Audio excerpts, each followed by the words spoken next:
Hello, hello. How are we doing today, everybody? Hope you guys are having a fantastic weekend. My name is Chris, and Scott's back in the mix here on a Sunday. Now, he's not feeling up to speed like he normally would be, but he had to make it in. He had to get in on some of the action. He missed it too much on Wednesday. Couldn't stay away from all the lab rats out there. So, welcome back, Scotty. Yeah, thanks. Yeah, not quite anywhere near 100%, but I wanted to hopefully take my mind off not feeling well and talk sports with you guys for a little bit. So happy to be on. Yeah, excited to get going. Chris, I think it's trying to reconnect me, but it's not working, so I'm not sure. It says you've been disconnected. Sit tight, we're patching back in, but it's not patching me back in, so I can't see it. Oh, as far as you seeing what we're seeing here on the screen here? That's right. Here, hold on. Give me 1 second. Let me get you back in. There we go. There. All good? All set. Boom. Back in action here. So, yeah, hope you guys are having a fantastic weekend. Last time we spoke to you on Wednesday, we were talking about some of the playoffs and what was going on.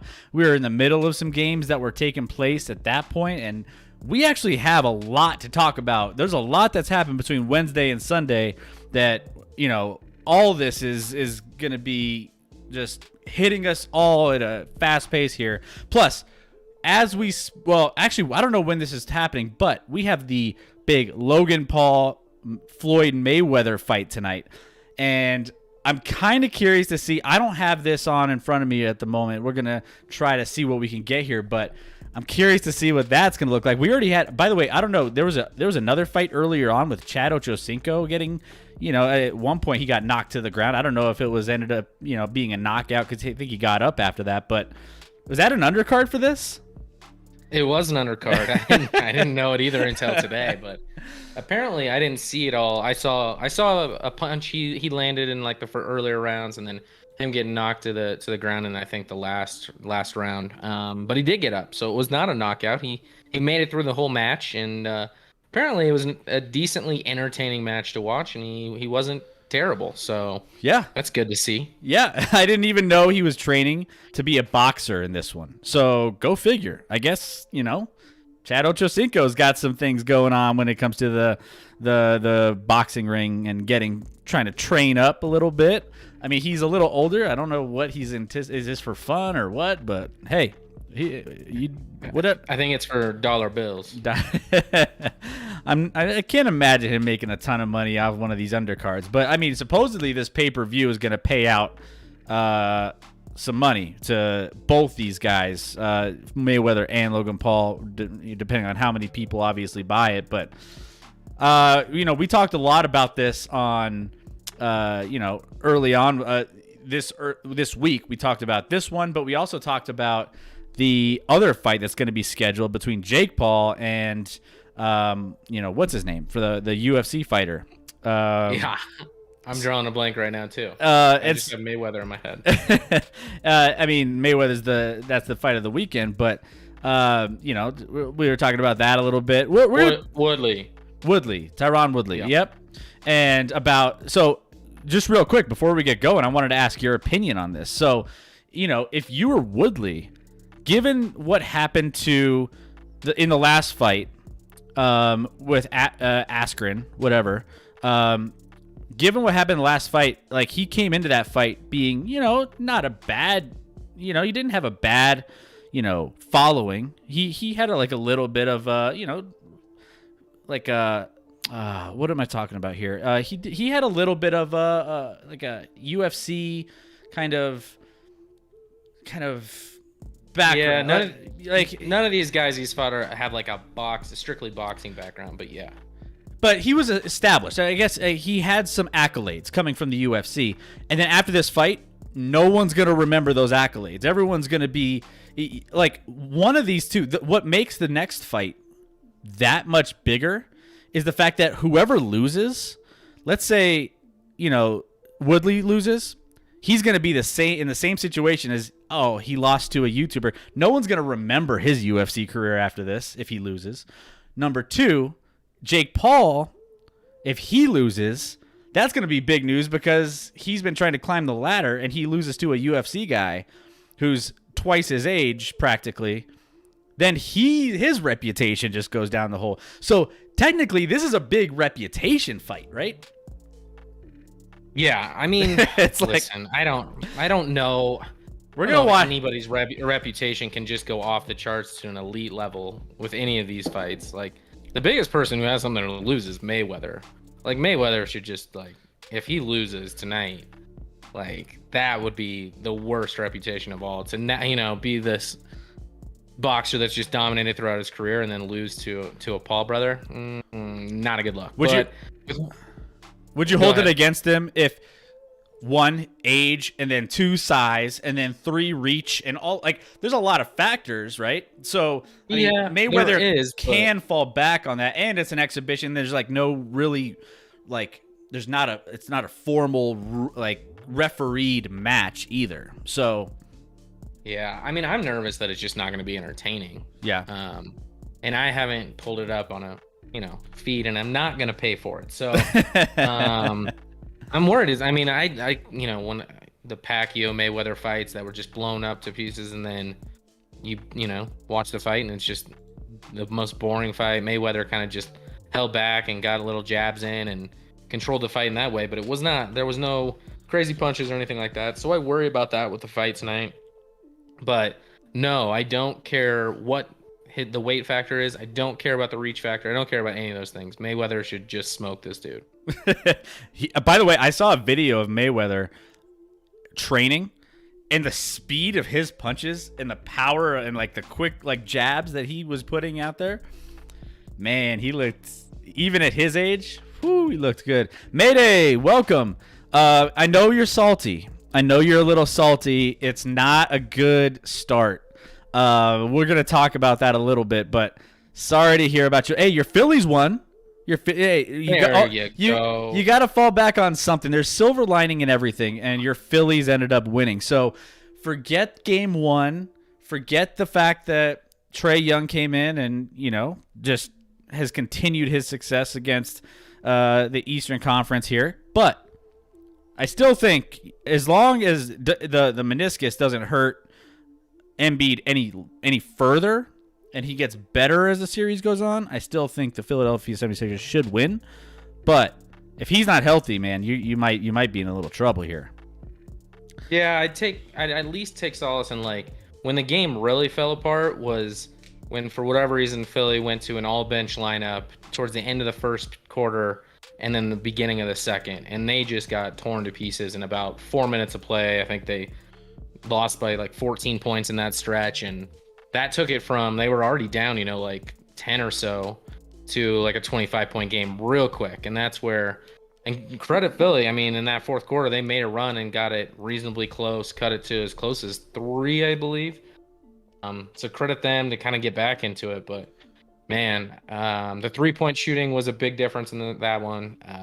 Trae Young of Oklahoma, where he's just hitting from all sorts of deep spots on the court, trying to do his best Lillard impersonation. So it ended up being a pretty reasonably entertaining game after, the amount of turnovers in Philly. Just there was a stretch there where they looked out of sorts and really, really bad. Like, how is this the 1 seed? But I'm sure they'll bounce back. Like, long series. Yeah, no, I think so too. I think they'll bounce back. Meanwhile, we also have the Avalanche in action right now. Last time I checked, Vegas and Colorado were tied 1-1. I haven't checked since, so I'm not sure where they're at right now.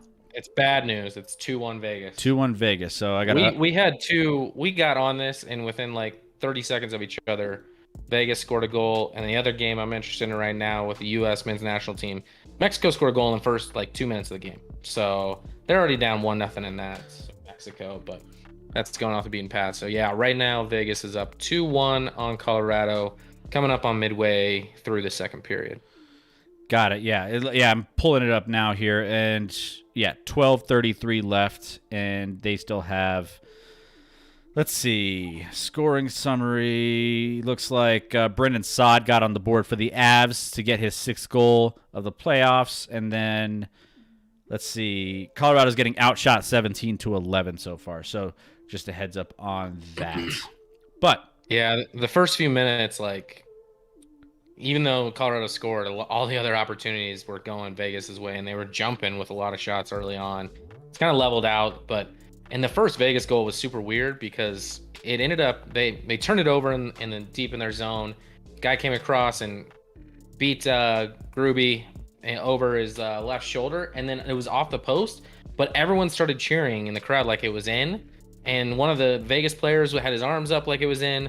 But it was still live. But I think Grubauer thought that it was a goal. So he didn't really rush to get back in net. And he went to the side ice, and a guy threw it in front, and they got it in. And it was a super weird goal where I just don't even think Grubauer had any idea that they didn't score on the initial shot. Yeah, no, it's hopefully, this is going to go back and forth as well with that's how the last game was too. It was very, kind of grindy, and same thing with game 2. I mean, since game 1 is an anomaly, it's kind of an outlier, but yeah, the rest of this so far, the Las Vegas has been out shooting the Avalanche, and it's been kind of worrisome for me in this series. It's actually kind of crazy the fact that we're up 2-1 given some of the stats from what Vegas is being able to do to us. So we'll see what that looks like here in a little bit once the game gets a little bit further on. But yeah, thanks for keeping us updated. Mayday, I've got it pulled up here as well. Watching the U.S. final right now, keep you updated. Right now it is 1-0 Mexico. So not a great start for USA, but hey, we got Pulisic here. He coming off his big championship win with Chelsea. So hey, he's going to carry that over. He's going to turn this thing around for us. So go USA. Team USA playing right now against Mexico. Yeah. I don't know how I didn't see the goal, but I looked now. It wasn't even in the first 2 minutes. It was in the first minute. And if you guys know anything about soccer, when a goal's in the first minute, that means it hasn't even made it to a minute in the game. So it was under a minute into the game that Mexico put a goal in on US, which is pretty hard to do because you actually start with 11 guys between the other team and the goal. I don't know if people knew that. Seems like a pretty good strategy to start with to prevent a goal, but I guess the US didn't get that done. So I guess not. Yeah. So U.S. is coming in, and they're pretty much playing catch up here from early on in this game. So, but that would be, we need to get this win, right? It'd be fantastic to get this big win over Mexico. Mexico has always been one of those matchups that's always tough for us, but yeah, we'll see. Well, and this is finally like the team everyone's been waiting for. Like, it's the young guys with Pulisic. Everyone's supposed to, excited about Dest and Reyna and all these guys, Sargent to, Weston McKennie. All these guys are finally playing on the same team. they haven't played together really a ton at all, and it kind of showed in that first game the other night against Honduras where they got a late goal to win 1-0. But Mexico, I think didn't even win or score a goal, and then won in PKs against Costa Rica in the other game. So to give up a goal that quickly is a little disappointing, but at least there's hope. There's youth here. Everyone's excited about that. So that's why it would be nice to beat Mexico, who's kind of had US's number in the last, 3-4 years. So Nico, is Harden coming back? So Harden is actually, he got hurt. He's definitely going to be missing the next game.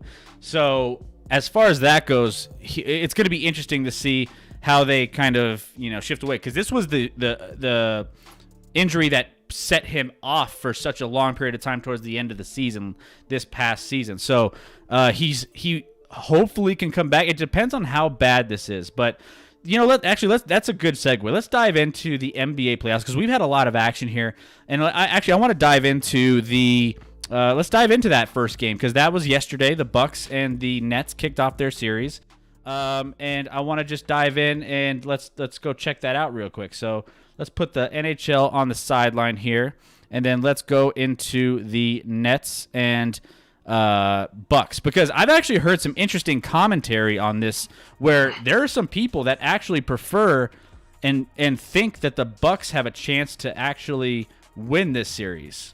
And so I think it's going to be interesting to kind of see what ends up happening with this particular series. So again, the Nets won this one 115-107. Now, in this one, Harden, he did have that hamstring injury less than a minute into the semifinal game. So this was the same one that forced him to miss 2 losses against the Bucks in May, and continued to have him miss 18 straight and 20 of 21 games late in the season. So they want to get him right. And this was the biggest thing. This is what got them here in the first place, was the fact that the big three were scoring about 100 points a game for a couple games there in that first series, and they looked unstoppable. They looked absolutely incredible. Now they're going to need to have some people pick up the pace from, Joe Harris had 18 points and 14 rebounds from Blake Griffin. Actually, no, he had Joe Harris had 19 points in that one as well. So, yeah, I don't know. This is a weird series, because I think Milwaukee is definitely, if you were to put the defensive side of things for both sides, Milwaukee's the better defensive team, right? They're going to be able to hopefully shut them down. So this is a big defense versus offense, because the Nets don't really play a lot of defense in this one. So that's going to be interesting to see how this plays out. Some experts have the Milwaukee Bucks winning this series, and actually some people were saying they were waiting for this to kind of go game 1 to the Nets so they can bet heavy and get better odds on the Bucks in the series, maybe even getting the juice on the plus 1.5 in the series and winning outright. But with James Harden down, there's a chance that the Bucks might have even a better shot at this point.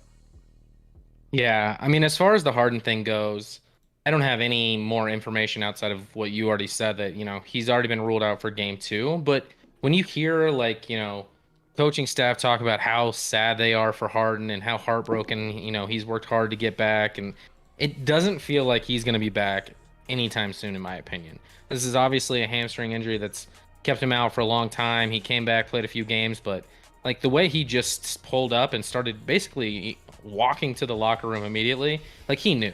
He knew, this feels like he may not be back. I don't know. He may not be back these playoffs at all. I'll go that far.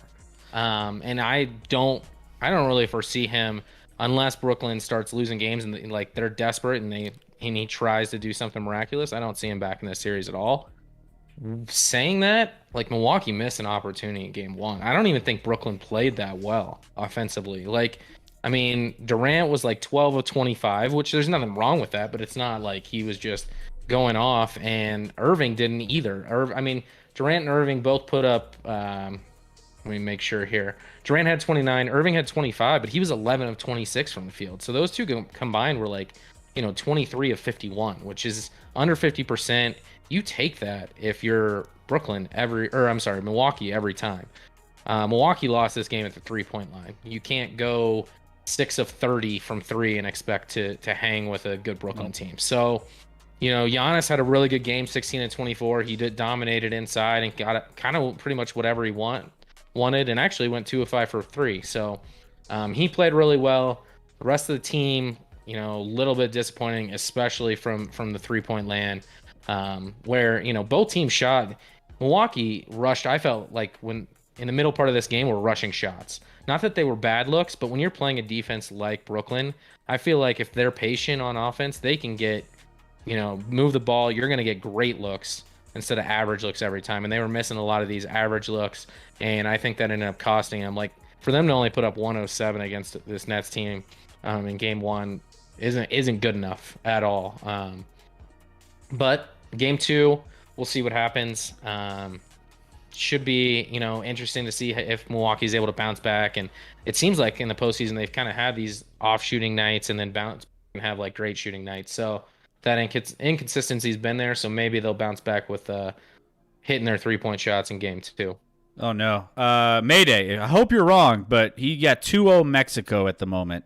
That is not 3-1 and 3-1 Vegas. So it's all going downhill here. Oh man, we got the Avs losing, we got the Team USA losing right now. Man, this is not a good vibe we got going at the start of the show right now. We got to get this moved in a different direction here. Man, USA, come on boys. Got to get that rolling. Got to get that shifted up, man. So not looking good for them early on here. Whew. Man, it's not looking great. By the way, you were talking a little bit about some of the injuries. Keep in mind, Jeff Green for the Brooklyn Nets is out as well with a foot injury. He's missed 4 games. He's a big piece of that puzzle too. Now, he's a guy that really matches up well on the defensive side of the basketball, and he is both sides of the ball. He's a really, really important player for them. And the fact that Harden's down, you have Jeff Green out. It's going to be this is the best opportunity that Milwaukee will ever have against this team, most likely in the next few years. Because I feel like Brooklyn's only going to get better from here. But this is a huge opportunity. They got to hit those threes. Milwaukee 4 for 19 from threes in the first half. Brian Forbes missed all 4 of his attempts before making one late in the game. I mean, you got to do something there. So just play smart basketball, play good defensive basketball at this point, and you might have a shot here. The length of Giannis to play some defense on some of these guys, I think, might help them as well. So I really still think Milwaukee has a really good chance to win this series, which I didn't think, going into the playoffs that maybe they would. So it's going to be interesting, man. We'll see. All right, so Mayday, pause, going to VAR, offsides 1-0, goal overturned. There we go. Some good news, I guess. Still losing 1-0, but it's not that 2-0 deficit that they may not be able to come back from. So yeah, still an interesting game to keep track of. By the way, if you're here and you're enjoying all the content, hit that follow button. We love to have more part of our community, more part of our family. So hit that follow button so we can, see you in here more often and get you involved with all of our chat, all of our sports talk, all your opinions. Love to see it. So we also had another game that wrapped up. So we're going to keep you posted. Mayday is going to help us keep us posted on this soccer game. We're going to keep you posted on some of the playoffs with the Avs because they're going on live right now. So we'll keep you there up to date. But we had another game that wrapped up a series here. Mayday, goal, USA, let's go. We're never going to get to any of these other topics. We're never going to get... I'm excited. Should we just be covering like live commentary for the USA soccer? Because that's always something we could do. I wouldn't hate that either. We could make that happen. Mm-hmm. So hey, there we go. We're turning it around. USA's on the momentum swing here, going forward. So let's go. Corner golazo, go. Let's go.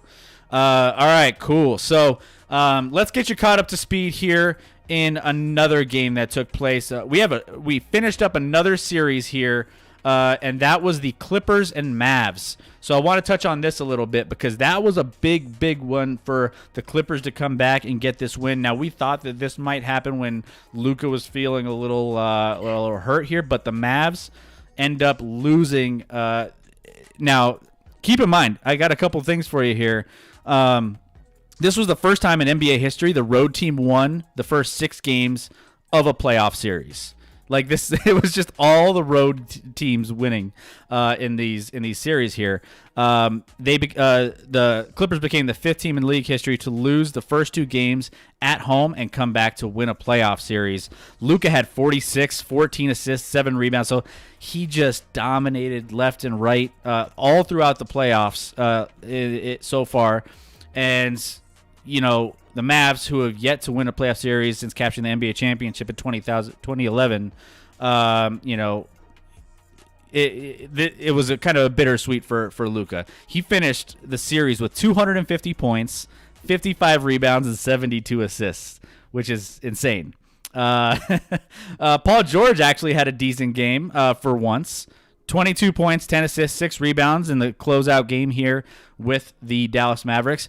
And actually, Porzingis didn't really have a big game. He went 0 for 5, I believe, from three-point range. So, Scotty, the torch of pandemic P or playoff P might go to Porzingis instead of Paul. So, he hasn't rewarded himself with a nickname like Playoff P did. Like Playoff P nicknamed himself Playoff P, right? Like no one actually called him that. He called himself that. Porzingis isn't that good in the first place, so I think he was bad, which he's bad a lot. Like I think New York, the best thing they did was get out of that Porzingis, situation with his injuries and just can't be relied on. And yeah, he was 0 for 5. Hardaway Jr., who's been great for them in this series, unfortunately was 1 of 9 from 3 in this game. So those two combined, 1 of 14. And I hate to talk about the 3-point line again, but they made 10 of 36. They made 10 fewer, threes in the game. They were, minus 30 from 3-point range in this game. You can't win. You can't win in today's NBA if you're going to be minus 30 from the 3-point line. And that was the difference, Obviously, Doncic was great in this whole series. Nick Wright, I think, was tweeting out how he's now 20th, tied for 20th all time in playoff history for 40-point games, and he's played in what? So this went 7, and he had 6 last year. So and I think he might have missed one. He's played in 13 games, and he's 20th all time, tied for 20th all time in 40-point games in the playoffs. So he's got a bit of a future ahead of him, but that's 2 straight years playing the Clips in the first round and not getting past it. So he said after the game, we failed.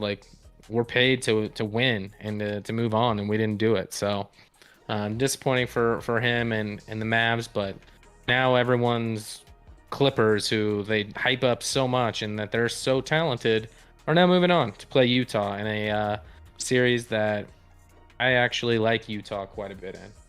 Yeah, I was just about to get into that next because Utah is a team that, again, we'll see how they stack up against the Clippers. I think there are some matchups that you could exploit, when it comes to those two teams playing each other. And I don't know. I mean, the Clippers, there's going to be a lot of people, especially in the national media, rooting for the Clippers to beat the number 1 seeded Utah. I would love to see, again, Utah get ousted. I don't know if I want it to be at the hands of the Clippers necessarily. But I'm torn. I don't want the Jazz to move on super far in the playoffs, but then again, I don't want the Clippers to be the team that kind of knocks them off either. So either way, I'm going to be in a little bit of trouble on this one. But I still don't think the Clippers. I don't know if I continue to trust Kawhi's leadership. I don't think he's necessarily a leader type when it comes to this team. So and then playoff P. He might resurrect himself here in the next series. You never know. So he might take that nickname back. But it'll be an interesting series for sure. I'm going to be keeping a close eye on it all the way through because obviously as you're getting into these other matchups here in this playoff bracket, it's getting more and more interesting for sure. That series starts up here. Let me take a look. I think that starts up on... what's today? 2 days from now. So Tuesday. Yep. So Tuesday is when that series kicks off in Utah. So yeah, this will be a fun one. I think this will be a little bit longer of a series, in my opinion. I think it might go maybe 6 to 7 games. I think it's going to go back and forth a little bit. Clippers, I think they have what it takes to make this a long series. So I think Utah, you take Donovan Mitchell out of the game, and you play good defense on him you throw Kawhi on him and maybe kind of slow him down with Kawhi. You might be able to slow him down enough to where maybe the Clippers can neutralize that matchup. I mean, Donovan Mitchell's a stud, and he's going to find his shots. He's going to get his. But if you can slow him down a little bit, I think he's the big piece that keeps them going. He's it. He's their stud. Yeah, no, for sure. I mean, they're pretty decently balanced, but certainly Donovan Mitchell's their go-to guy. We watched him up close and personal last year against Denver, just have incredible games in that first round where he went for 50 plus in 2 of the 7 games. So he's a monster when he's on, and it seems like he is actually someone where the playoffs come and he ups his game even more, unlike Playoff P, who you said he had a great game, and the stat line looks fine, but he was also 5 of 15 from the field, and he was 10 of 10 from the line, so half of his points came from the charity stripe, which is fine, but 5 of 15, still struggling a bit with his shot in those high pressure situations. But Marcus Morris, former Jayhawk, 7 of 9 from 3 in this game. Like, that's not a repeatable thing, I don't think. I mean, he's a decent 3-point shooter, but can't count on him to be just dropping 3 after 3 like that. I'd love to know what his career high for threes in a game is, because I bet 7's pretty close to it, and he's been in the league for a long time. I just think Utah is more of a team, I just don't think the Clippers mesh well together. That was the problem last year. So they revamped this roster with getting Reggie Jackson and Marcus Morris and Batum and Rondo, but it still just doesn't seem to fit that well for me. Like, Kawhi's consistently, outside of that game 5 where he struggled a bit, he's going to be Kawhi, and he's going to do, put up for 20s, low 30s, and be consistent, shoot a high percentage from the field. Everyone else, I just don't trust that much. I don't really like either of the Clippers or Utah, but first of all, I think, Utah, if anything, I don't know what the line is on that first game, but I would pour some money on Utah in that game 1, unless the line's just incredibly out of whack, because a rested Utah team going against this tired Clippers team coming off just 2 days rest, having to go out to Utah, I expect Utah to win that game 1 at least pretty big. So yeah, it's going to be interesting. I really am excited to get this series started, because I want to see that. I want to see who comes out first, and if Utah comes out fast, or if the Clippers just knock them in the face in the first game and take that home court advantage away right off the bat. We'll see. It's going to be fun, but Clippers can grind you out a little bit. They can be annoying. They got that Patrick Beverly. They throw him out there every so often just to throw some annoying defensive presence. There's some ways that the Clippers can just mess with you a little bit. So it's going to be a fun one. But another series that's kicking off this week. Let's dive in. This is the big one for us in the Western Conference here.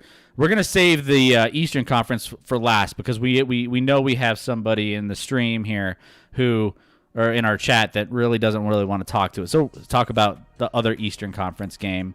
So we'll put that last. We'll save that. But we have the Denver and Phoenix series kicking off here this week, which that's going to be a big one starting tomorrow night. So this is an interesting one that no one really had in this second round. Now, a lot of people didn't pick the Phoenix Suns and the Denver Nuggets to be here, but here's the thing.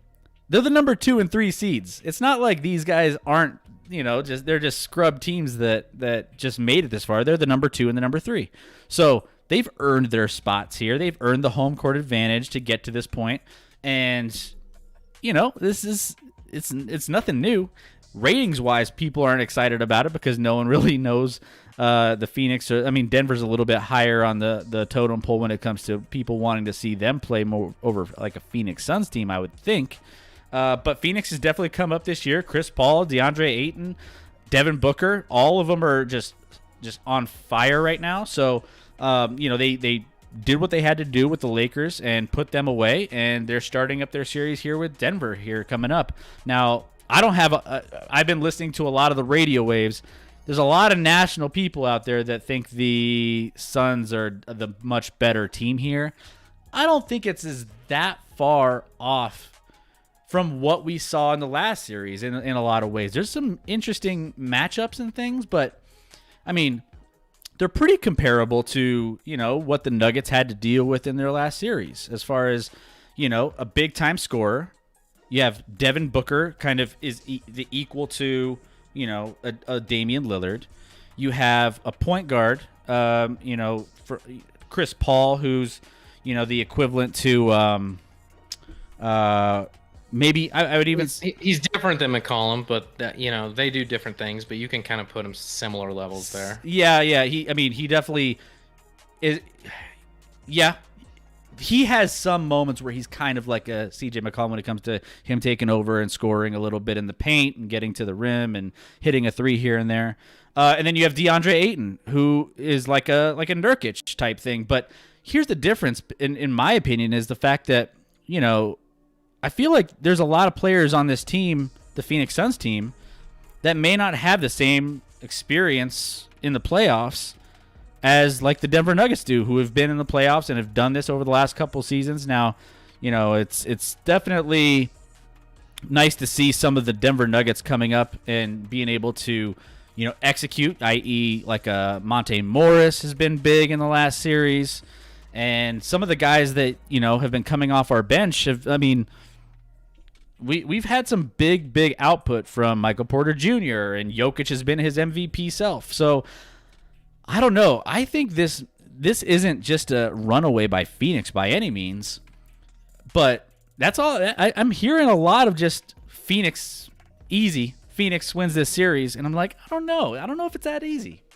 I think everyone's just looking at, they beat the defending champion Lakers, which if you actually watch that series, though, the Lakers were a shell of the team they were last year in the postseason. So I think that's where a lot of it's coming from. They're like, hey, they just took out the champs.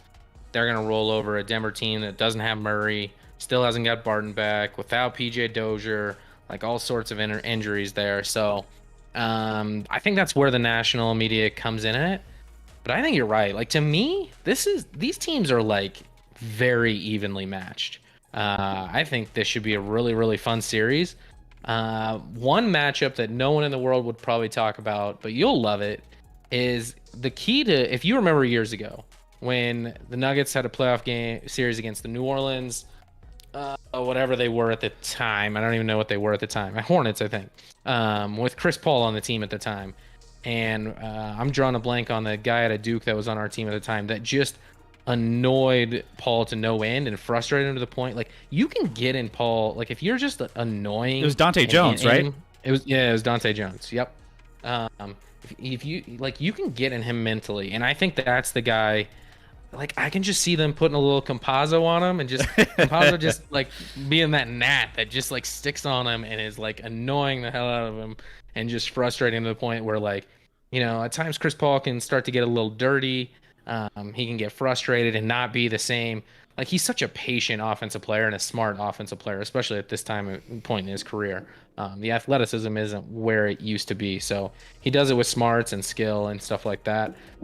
A guy like Compazzo, I think, might just get in his head a little and bother him. And even if we're, splitting technical fouls between those two that are going back and forth, like, I think Compazzo's role in this series is just to annoy Chris Paul. I know he's smaller than Chris Paul, but and obviously Paul still has that shoulder injury he's dealing with, so that'll be interesting to watch.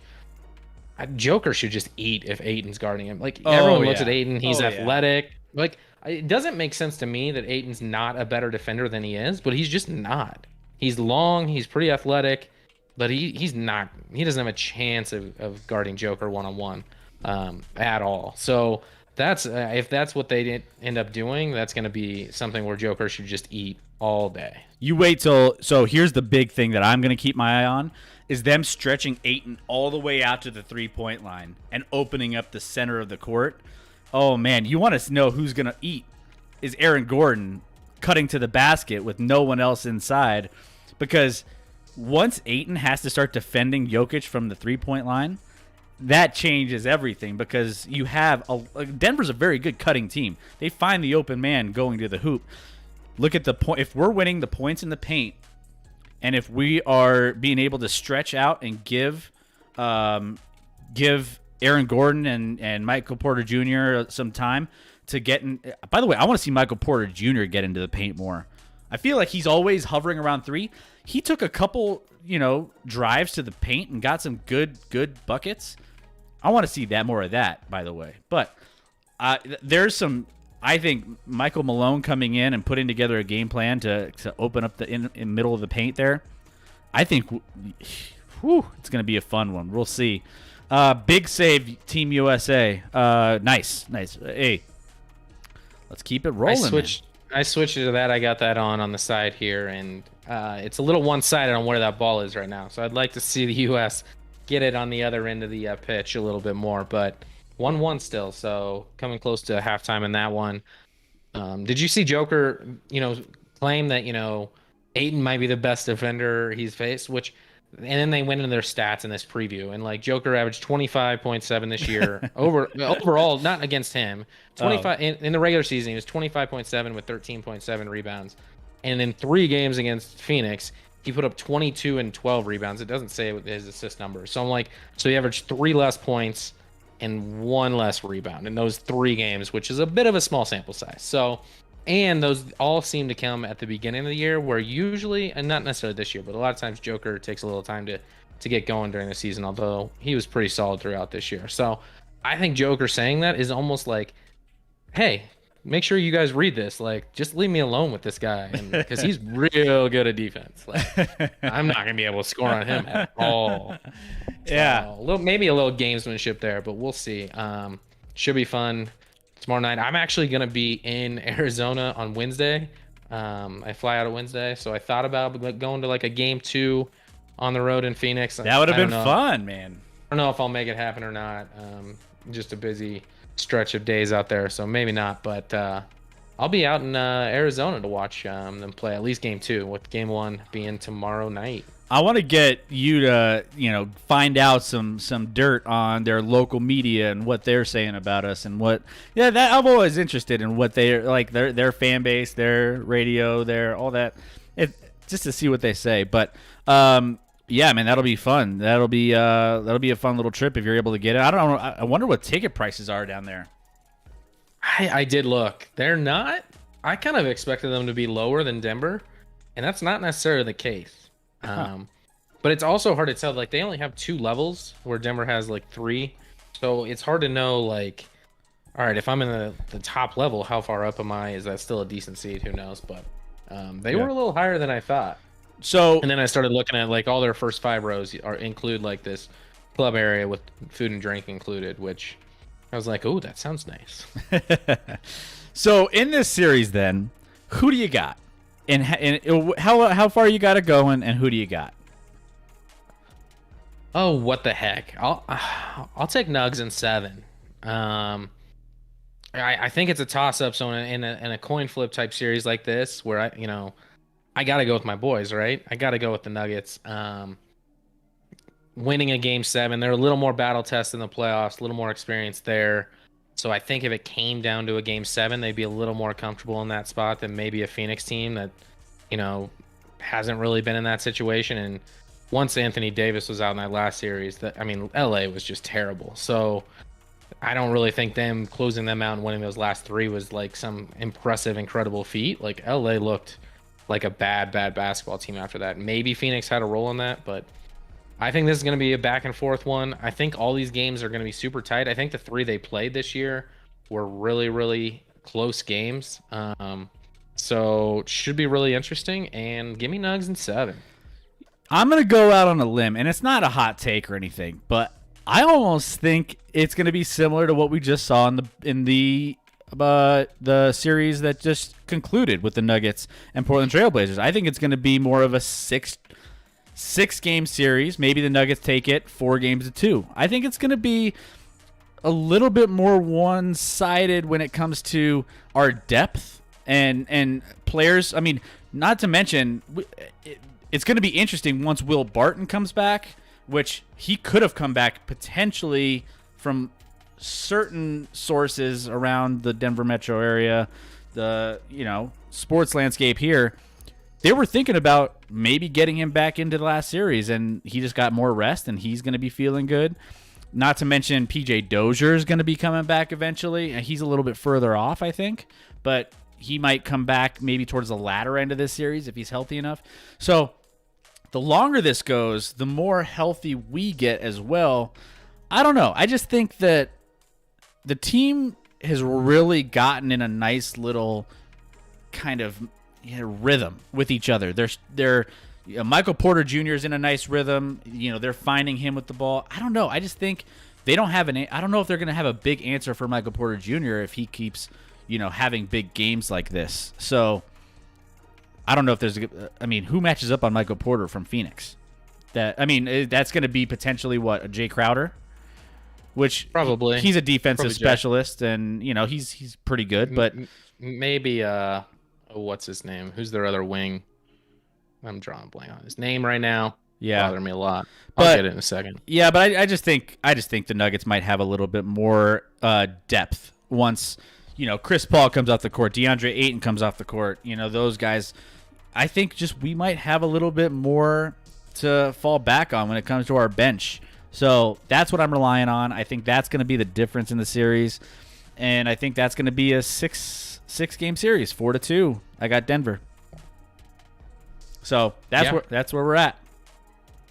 Let's go. Let us down, Nuggies. Let us know what you guys think in the chat. I would love to see what you guys call us out. Call us homers if you want.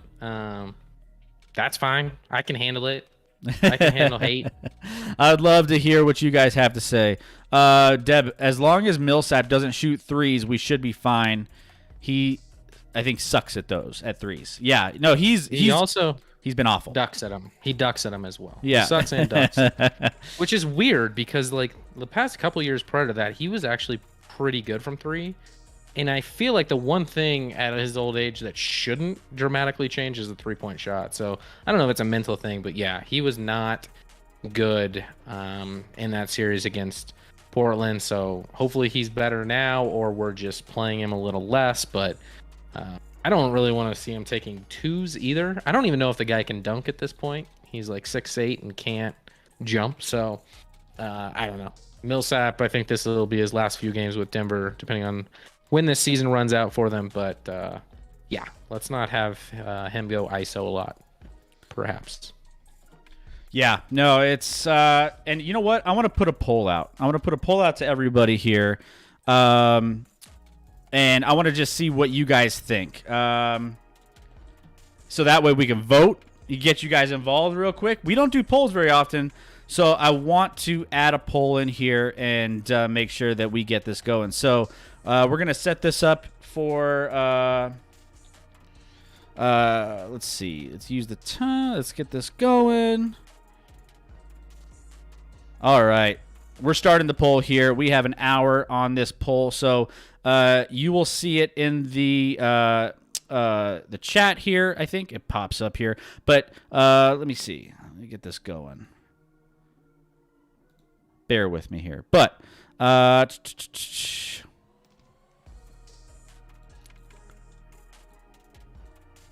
the chat, Nuggets all the way, which I mean, very unlikely, but I don't think it's crazy. Yeah, no. I mean, what team out there is just so... I mean, everyone's going to say Brooklyn. Someone else in this chat might say the 76ers are dominant. They did lose a game 1 today. Spoiler alert to anybody who didn't know that, but they did, in fact, lose today. And, their shooting at times lets them down as well. Yeah, no, it's definitely...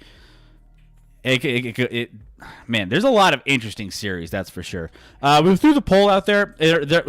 Multi-streaming is a new kind of feature, so there might be some things with multi-streaming. It might be on Twitch or whatever, but either way, PNix, there we go. PNix voted hashtag Den for Denver.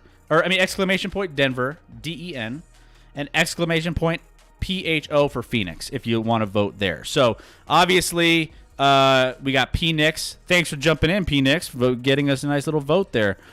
So far we have Denver winning this poll here. So and then actually we could probably throw out another poll for the other series too.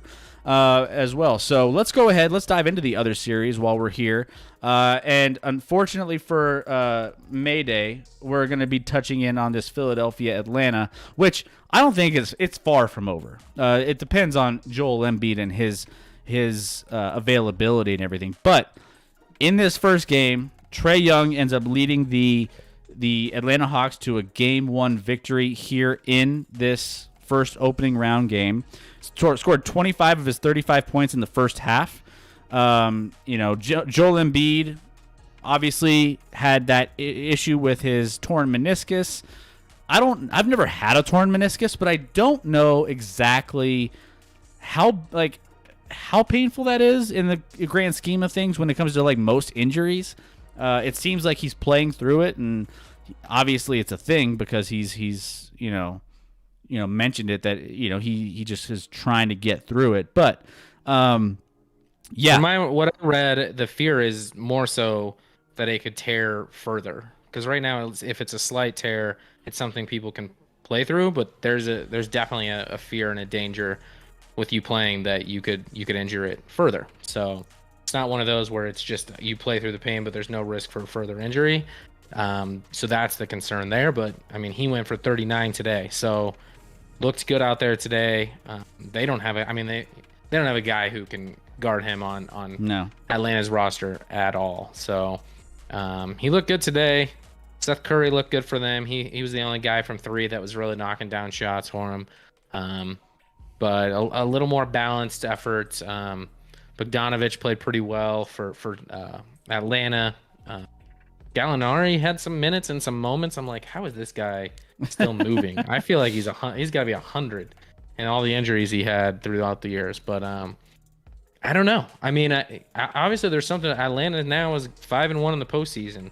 I know Philadelphia is a different dog than the Knicks, but it was a big first win for Atlanta to get on the board there, and should be interesting to see what happens in Game 2, which I won't say it's a must win for Philadelphia, but they lose that one, then we're really starting to look at, hey, what's going to happen in this series. Philadelphia wins Game 2, then I think we start to think that maybe they're starting to figure things out and play a little better, because this game was not close for a long stretch. And then, the fourth quarter, Philadelphia kind of finally turned it on and made it close, but never had the ball with down just one possession. So even though it was a tight score at the end, they never had the chance to even tie the game or win the game at any point. So good effort on their part to get back in it, but didn't get the win. Yeah, Trae Young becomes the second player in NBA history to score 30 points in each of his first 4 career playoff road games, joining Kareem Abdul-Jabbar of the 1970 Milwaukee Bucks. The Hawks also scored a franchise playoff high for points in any half, which was 74, and their 13 three-pointers in the first were a team record for a playoff half. So, so they came out fast. I mean, I don't expect the Hawks to continue that. Like, I mean, obviously Philadelphia is going to make some changes and some adjustments in their game plan and how they go about attacking on the defensive side of the ball, and then even on the offensive side of the ball. But the 76ers, they were just awful. 24 for 35 from the free throw line too. That's kind of a big one. You missed 19 of 29 three-pointers as well. So I feel like that's going to turn around too. Hit those free throws, man. You have one job. It's Ben Simmons. It's all Ben Simmons. He was 3 of 10. So that's where all those misses came. I mean, Embiid was 14 of 15. Like the rest of the team combined missed, I think, 1, 2, 4 free throw attempts, and Ben Simmons was 3 of 10. So which was the story of the first round. He couldn't hit a free throw in the first round. I don't understand it. It doesn't make sense to me. Mayday, maybe you can help us out on how this guy who's an all-star and this stud and can't hit free throws, can't make a free throw to save his life. Like, help us out a little, because I don't know. Like for me, that would be incredibly frustrating to watch one of my best players, not 30% from the line. It'd be crazy frustrating to watch. And if I'm Atlanta in a close game down the stretch, that's not the worst strategy to maybe foul him, like, and send him to the line in a situation where it's very unlikely he's going to make two. And he might. It's more likely they won't make either at this point with how he's shooting him. So.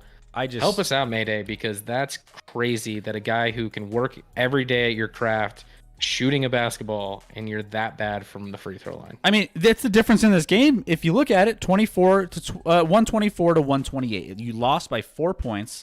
You hit those free throws.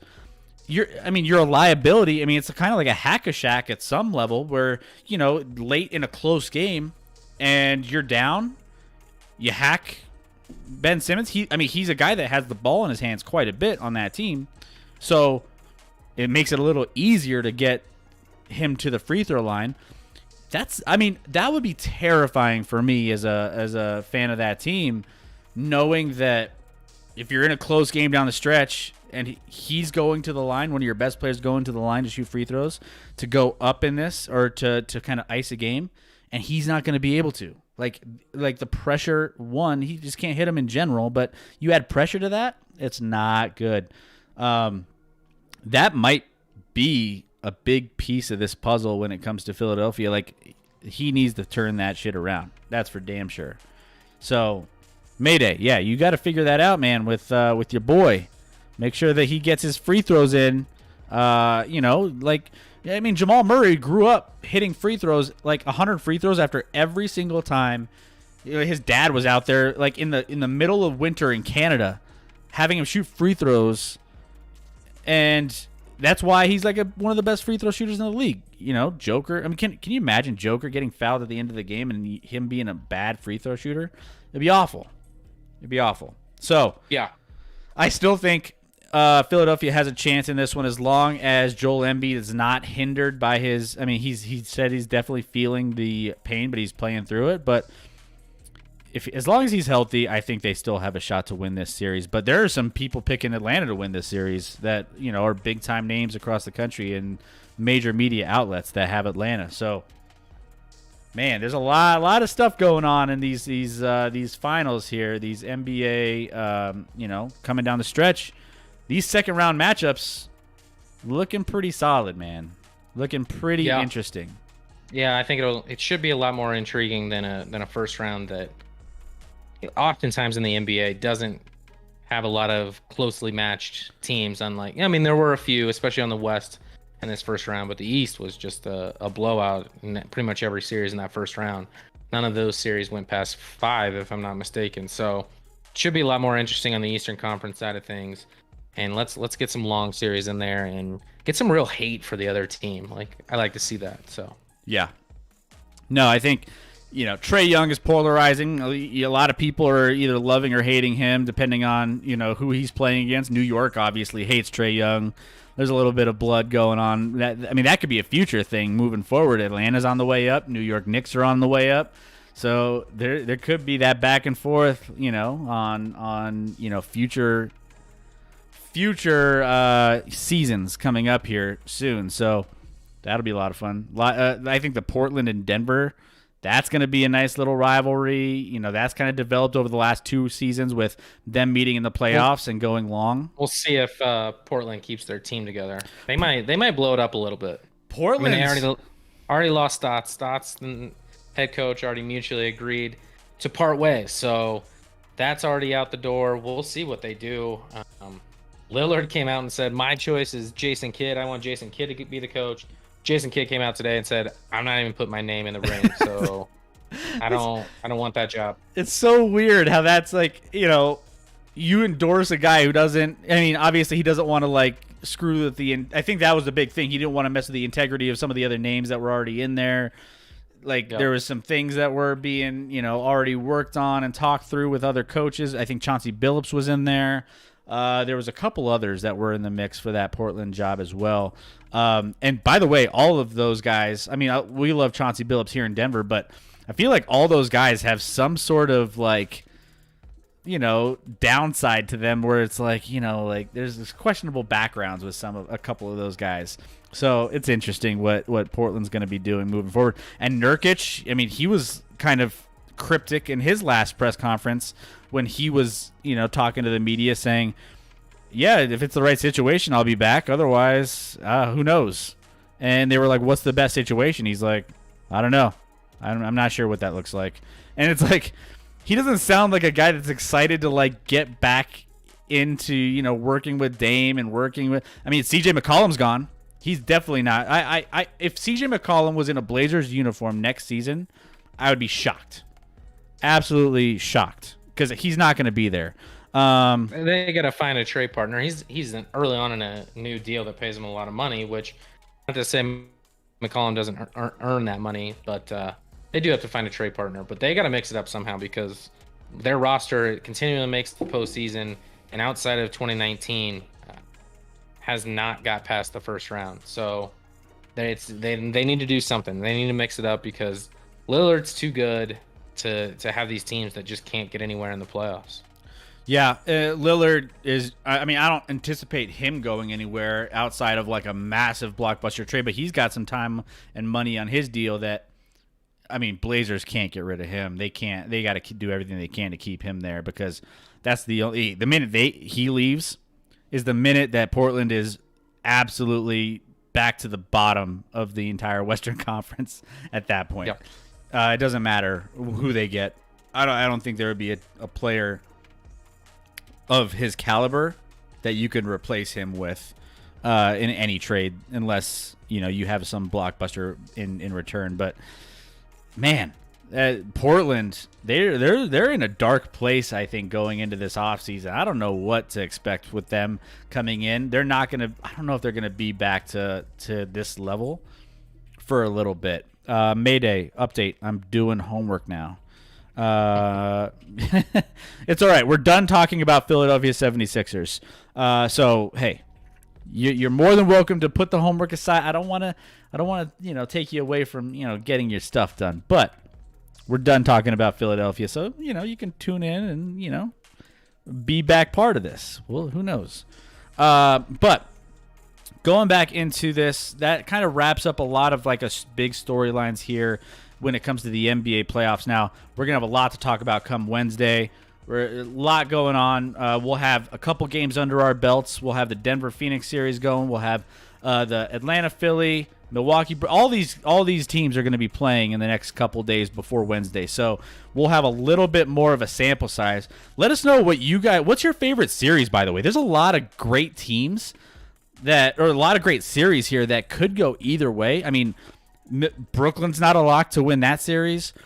Philly's not a lock to win the Atlanta series, even though I think they will. Honestly, the Clippers could knock off Utah. They could. I mean, Utah, I still don't think is very, in my opinion, very strong. I mean, I don't know. I think Utah is a very vulnerable 1 seed. I don't think they're the best 1 seed that we've seen in a long time. And then the Denver-Phoenix series could literally go either way. I could see Denver winning that series as well. So what's your favorite series of all of these that is left? I'm going to be biased, but I'm going to go Denver. What is that? Resac. Thanks for following. Appreciate the follow. That's huge, man. Thank you so much. Appreciate it. Hope you're joining us and hope you're enjoying all the stream. Thank you so much. So I think Milwaukee Brooklyn has a lot of potential to be good if Brooklyn can win some games there. All of these, I think all of these series should go at least 6 games. Like, I'd be surprised if any of these went 5 or less. So there's going to be some intrigue in all of these series. So it's tough to say. I mean, obviously I'm most excited for our Nuggets, but to watch, but there's some other really good matchups out there. So yeah, and not like what it's a foregone conclusion who's making it out of the East and who's making it out of the West, which is kind of nice actually. Yeah, no, 100% agree. So Mayday, it's getting feisty now in the USA-Mexico. USA-Mexico, yeah, I haven't really watched a lot of the chippiness of it, or I haven't watched actually a lot of the highlights quite yet. But Scotty, what are you seeing so far on that? Well, I will say that I have moved to that game because the Avs are now down 4-1, and I'm not watching that anymore. So, Unreal. yeah, I got a little chippy. They gave a yellow card to, I think, Acosta on the U.S. just a moment ago, and then Pulisic kind of knocked over a guy a minute before that in the box. That really he created the contact, though, the Mexico defender, and then of course went down and was acted like there was a gunshot wound there, as soccer players tend to love to do. The only thing about that sport I would change in a second is just stop with the theatrics. Drives me insane in any sport. So, but it's the worst in soccer, and I think it really, really hurts their game, especially here in the U.S. From catching on with even more people is when you have these 3-minute stretches where a guy goes down and is writhing in pain and shaking and on his deathbed, and then he gets up, has to get off the field for a second, and then he's ready to go. They spray him with some spray that probably doesn't do anything at all, and he's good. You know what's come back in, ref. It's crazy that like soccer for me, I've grown up playing soccer my entire life. I played all the way through college. Well, my freshman year of college, for Division II. Like, it was definitely like a sport where I loved playing and I loved watching. But it does get all over the place with all the like people flailing their bodies, and it's just like the theatric is a little intense. We see a little bit of that in the NBA now. It's kind of carried over to some of those. You see that with like LeBron and you know, our boy Anthony Davis. Yeah, so you see that quite a bit too. So yeah, it's a thing, right? But yeah, we'll keep you posted here. Obviously, the Avalanche. We're going to be talking just a couple little bits here on the hockey. I haven't heard it. When does the Logan Paul Mayweather fight start up here? Is that starting up here in a little bit, or is that like a late start? It looks like maybe. You know, depending on the other fights, they were supposed to enter the ring earlier than this. Based off Twitter chatter, it sounds like maybe they're about to head to the ring, so it hasn't started just yet, but hopefully it gets going here soon. Maybe I can see if there's a start time at this point. Yeah, we'll keep you posted on that as well. But obviously, Team USA is still battling here in the in this game against Mexico. So that's still, I believe, tied 1-1 if I'm not mistaken. There was a goal that was reversed after a VAR. They reviewed it to see what, if it was a legitimate goal or not. It ended up being offside, so still 1-1 as far as the updates go. We'll keep you posted on everything when it comes to that USA game against Mexico. But diving in to the Stanley Cup playoffs here. Now, we have some interesting series going on. Now, obviously, Vegas is in the driver's seat here. So, I mean, if everything continues the way it's going, we're going to have a 2-2 series tied. And this is going to be looking, a little bit closer than... actually, it's going to be looking like the series we anticipated it to be. The back and forth. I thought we might as well just start with the Colorado Avalanche in this one. But, the fact that they were in that last game, the one that they lost, that, a goal, late to kind of let it wasn't ideal for, the way the momentum of the game was flowing. But the Avs have not been getting a lot of shots on goal compared to Vegas in the last couple of games. They've been getting outshot a ton, and it's not been looking good. So, that's not a good sign for an Avs team that has really struggled and gone back and forth with Vegas, throughout the course of the year, back and forth. They've been actually putting our top line in its place. So that last game, they were completely able to neutralize Nathan MacKinnon, Gabriel Landeskog, and Rantanen, which combined for 36 points and a plus 22 rating through 7 games this postseason. I mean, they kind of shut them down last game, and it looks like they're kind of doing the same thing this game as well. So that's not a good sign momentum-wise for how this series is flowing. Yeah, I mean, the Avs got up 2-1, scored a goal in the third in the last game to go up 2-1. Yeah, if they could have just held on there. They had no business being up 2-1. They were getting outplayed, no doubt, in game 3.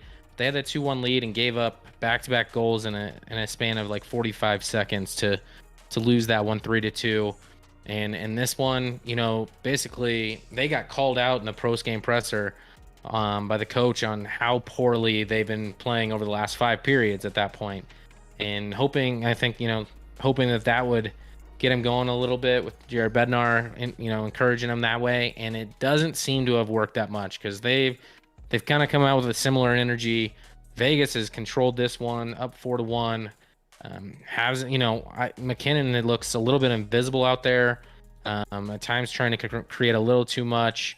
And this was with the Avs scored in the first like 2 minutes of the game, 3 minutes of the game to go up 1-0 in this one on a goal from Brandon Saad, who's been playing really well throughout this postseason. So pretty disappointing.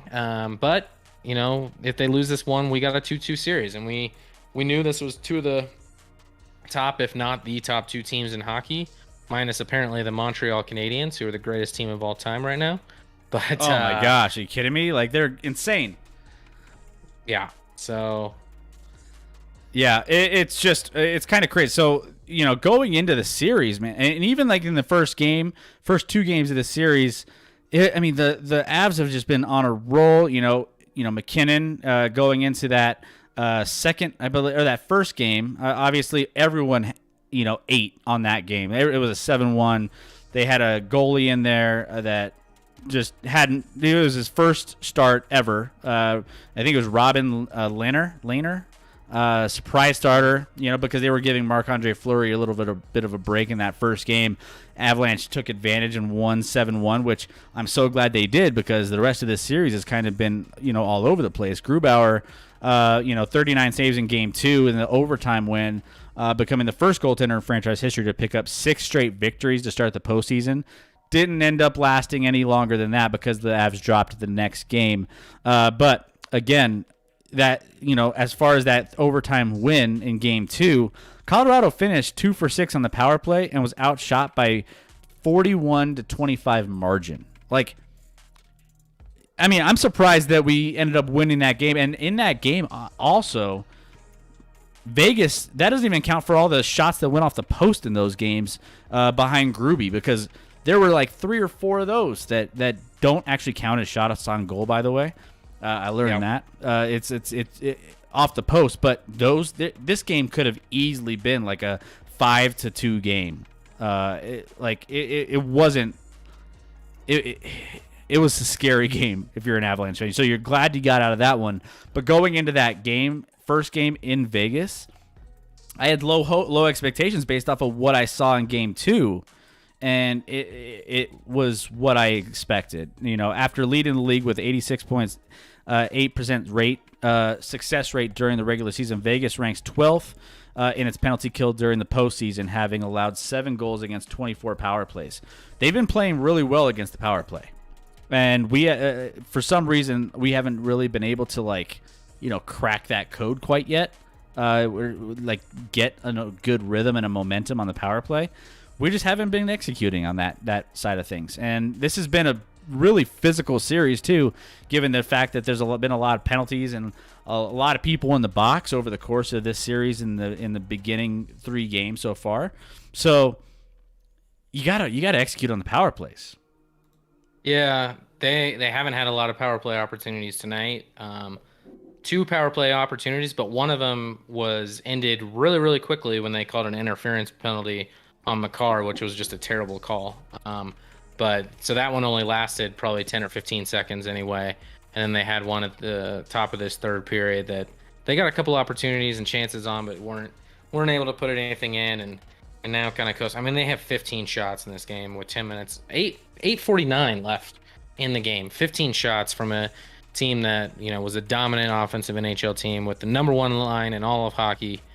That I don't think anyone would dispute from an offensive perspective, that our top line is the best in hockey. And for whatever reason, outside of Game 1, Vegas seems to have some sort of, even in the regular season, some sort of magic touch where they're able to shut that line down.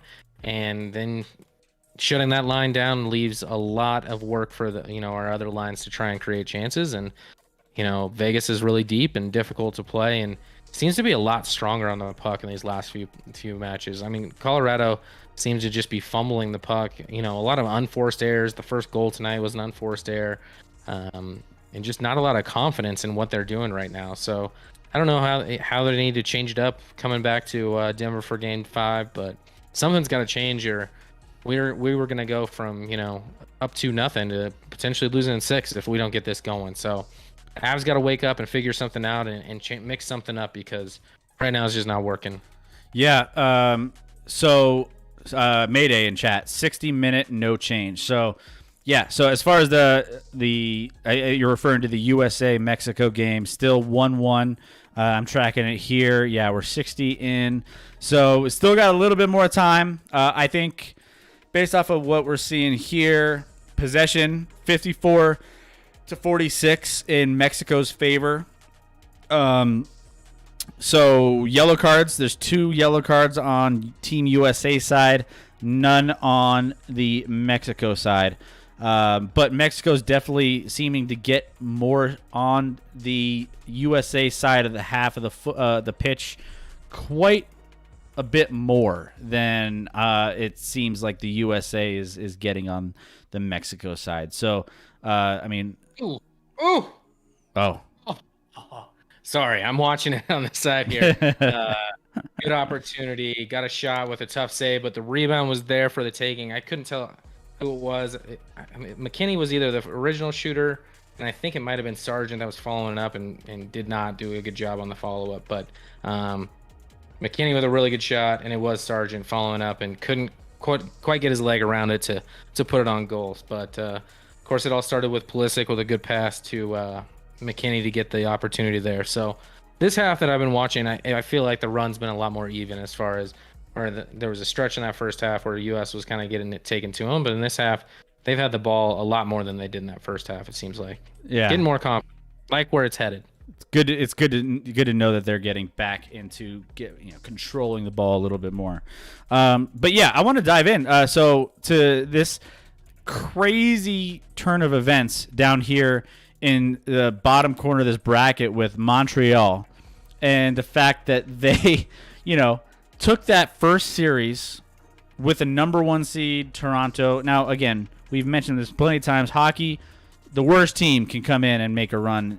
Given your goalie is in a nice rhythm, and given the fact that you're just having good flow when it comes to just that momentum coming into the playoffs. Now, they ended up winning that series in Game 7, and all of a sudden they're just controlling, just up 3-0 over Winnipeg. Winnipeg doesn't have a chance. Looks like Montreal is going to be marching on pretty quick and will be the opponent for whoever comes out of, if like the Avalanche end up winning this game, it would be either between Montreal or the New York Islanders, depending on how those end up playing out. No matter what, the winner of the Avs Golden Knights series will play the winner of the Montreal Winnipeg, because the Avs and Golden Knights have more points than anybody else in the league, the remaining, and Montreal and Winnipeg have the 2 fewest points from the regular season. So even the Islanders aren't that low, right? Yeah, correct. So no matter what happens, the winner of the Avs Vegas will play what looks like the Canadians, unless they have an epic collapse here, in the semifinal, I guess you call it. I don't know what to call it now. There's no conference finals because there's not really conferences this year. So, so it seemingly should be a good matchup for whoever wins between Colorado and Vegas. But you got to make it out of that one first, which is a daunting task for Colorado right now. But right now, I mean, the Canadians won earlier on today. I think it was 5-1 over Winnipeg. So they are just in control, in the driver's seat. They're going to have a lot of time off if the Avalanche series goes 7, which I think it will. I think this Av series, we kind of pegged it to go a long series, and I think home ice advantage is going to be huge in this series. And this might be the situation that we, might be facing, is just going long and then finding a Montreal team that just is all rested up. And if we end up getting past this series, past the Golden Knights, it's going to be that's going to be a crazy matchup there. It's not a weak 4 seed by any means, based off of the fact that what they've been doing so far has been opening a lot of people's eyes. It's wild, man. And then you got over in the other series, Tampa Bay. They've continued their streak here with, making a nice run by the defending champs. They're up 3-1 in the driver's seat in that series over Carolina, and they have the potential to close us out in the next game as well. The only other competitive series we have is the Islanders and the Bruins, which that could go 7. Islanders have been grinding out some games, so that's going to be interesting to see how they end up, if they end up coming out of that. Did we pick the Islanders to come out of that? I know we had them beating Pittsburgh. I think we had them losing to. Did we have Boston or Washington? I think we had Boston. I think we had Boston coming out of there, which means we have the best case scenario is we get 2 teams out of the 4, because I think we had Toronto and I believe we had Carolina, if I'm not mistaken, as the final 4, along with Colorado and Boston. So we'll see what happens. Yeah. Or did we have Tampa? We might have had Tampa. I got to go back and look now. It's been too long. The great thing about vlogs is we have it all recorded, so we could always go back and check it out. So we'll see what ends up happening there. But diving in, I want to touch on.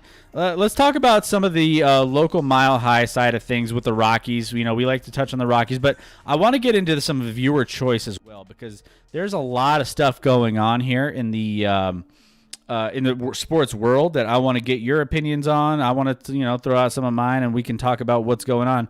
We got USA Soccer. We got the Jake Paul the Logan Paul fight with Mayweather tonight. We got some movement in the NFL with a big time player changing a little bit of his scenery, going to another team, i.e. the Tennessee Titans getting a nice receiver from Atlanta. Julio Jones going over to Tennessee, which is a big news.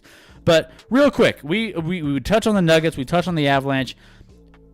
The Rockies have put together a nice little run here this past week. So ending up winning 4 of 6, and having some nice wins. Now, these were all at home. So actually, I need to I forget those little @ symbols in this. Those were all home games, and Rockies do better at home, obviously, than they do on the road. I'm just going to get rid of those now, but they are taking care of business for the most part at home and making sure that they're doing what they can, because their road record is suffering quite a bit. The only way you can balance a bad road record is a really, really good home record, and that's what they seem to be doing. Yeah, I mean, they're now moved to 20-14 at home on the season, playing pretty good ball. Swept the Rangers earlier in the week, who are kind of in a tailspin and not that good of a team. And then a hot Oakland A's team came in and took the first 2, but Colorado was able to get the win in the final matinee today to avoid the sweep. So nothing wrong with a 4-2 homestand. Now they go back on the road, going out east, southeast, starting with Miami, and then up north a little bit to Cincinnati. So got to start. You're it's hard to be 24-36 when you're 20-14 at home, but that's what a 4-22 road record will do to you, which is by far the worst in baseball right now. So got to figure it out. Got to start hitting on the road. They just have not hit the ball on the road collectively as a team at all. They're just meager stats. Some of that's the Coors Field hangover. I think there is something to that, but at the same time, not to the extent that you can be 4-22. So hopefully they got good vibes going to Miami. They all dressed up they had a Miami Vice theme on the plane ride after the game today to head out to Miami. So hopefully they're feeling loose and ready to go and getting some wins as we get closer to the All-Star break in about a month. Yeah, it's going to be interesting to see what ends up happening there. Mayday, keeping us updated on all the ins and outs of what's happening in this USA-Mexico game. What a whiff of a kick from Mexico. Scotty, what are we missing here? I didn't see it, so I don't know. I missed it. I have it on, but I'm trying to look at some other things and pay attention here, you know. So I missed it. Right now I'm at, we're in the 70th minute with a corner for USA. So see if they can get something going on this corner kick real quick to take a 2-1 lead. I've got good vibes about it now that I'm talking about it. And really good corner. Oh, they got a header on goal and a crazy save by Mexico on a great corner. Got a head on it, and wow, what a save. So I had good vibes on it, and it almost came through for us. Yeah, no. Another corner, though. Corners? I'll take a corner all day, every day. Man, so a lot going on here. So, by the way, I'm kind of trying to keep tabs on like 5 different things here. Now, we have the USA-Mexico game, still 1-1. It's a nail-biter from everything that I'm seeing, everything that we're seeing with Mayday and some of the people that are keeping us updated on this game. So make sure, keep hitting us with some of those updates for us so that we can, celebrate all together here and have a good time with a hopefully United States win here at the end. But there's a lot of sports stuff going on now. So we have, the Jake Paul or the Logan Paul. I keep saying Jake Paul. The Logan Paul fight coming up here in just a short period of time. And I'm not into the big boxing stuff, right? But some of these fights are just really intriguing, and you just can't. It's like a train wreck, You can't just look away. You always have to figure out, like, all right, even though I don't care about this fight, why do I keep checking Twitter to see what's going on with it? Like, it's really bad, and I don't think it started yet. But yeah, I think they've. I see a tweet 5 minutes ago. They finished the first round, opening round. Round 1, 10-9 to Paul. Really? Which is interesting because there's one guy that said he was roughing Floyd up at the end of the round, and another guy said Logan Paul just unloaded with about 25 punches to end the opening round. Floyd Mayweather covered up, and I'm pretty sure not a single one landed. So depending on who you are talking to, but 10-9 Logan Paul in the first round, which is just embarrassing. Wow. Interesting. Now, do you think... Is Mayweather putting his all into this fight? No. He didn't you think this is the hardest he's ever trained for a fight? This is a payday. At this point of his career... It is a payday. All his fights are paydays. Like, he doesn't need the notoriety. He doesn't need, like, the clout anymore. He's got it. He's one of the greatest boxers to, certainly probably the greatest of this generation. Most recently in the last 10-15 years, so he doesn't really have anything to prove, and at this point with his age, like, it's all about that money. Yeah, it's gonna be I don't know what to think about this, but so far it sounds a little closer than you would expect, I guess. Now, we also had some other fights, notably the undercard of Chad Johnson fighting Brian Maxwell in an undercard, and I believe Chad Johnson got roughed up a little bit in this one. So that was a surprise. I didn't even know some of these undercard, were part of this, and obviously, the big one is the Logan Paul headliner. But sounds like Logan Paul is holding his own against. Again, he's he's got more reach. I don't know. I don't know what to think about it. I'm not a boxing expert, but to me, being the better boxer should matter quite a bit. Speaking of a boxing expert, we're going to have one on our show coming up here Wednesday. We have a guest that's going to be special thing coming in to kind of not only give us some updates on this, but even some other fights coming up. So I want all of you guys to just make sure you hit that follow button so you know exactly what's happening on our Wednesday show, because we're going to have a guest come in and be not only just talk boxing, but talk sports in general. And we're going to have him, it's going to be a lot of fun. I don't want you guys to miss it. Hit that follow button so you don't miss a single bit of that. But yeah, it's going to be a lot of fun. So we'll keep you posted on that as well. Still keeping tabs on this USA-Mexico 74th minute as of right now. Still tied 1-1. But it sounds like USA is starting to get a little bit more control on the possession of the football, and control it a little bit more. The composure that some of the best players in the world lack in the attacking third at times just blows me away. Like, you get a good opportunity and you try and force something and you waste it. He did get a corner out of it, but could have created a lot better there. So, but another corner for US, as Mayday just said there.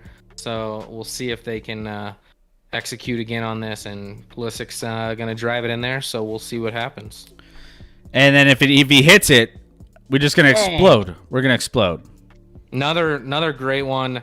Header. Unfortunately, the header was right in the middle of the goal, right at the goalie, because it had pace on it, but it was right at the goalie for Mexico. But another great corner from Pulisic, just placing it in there. Yeah.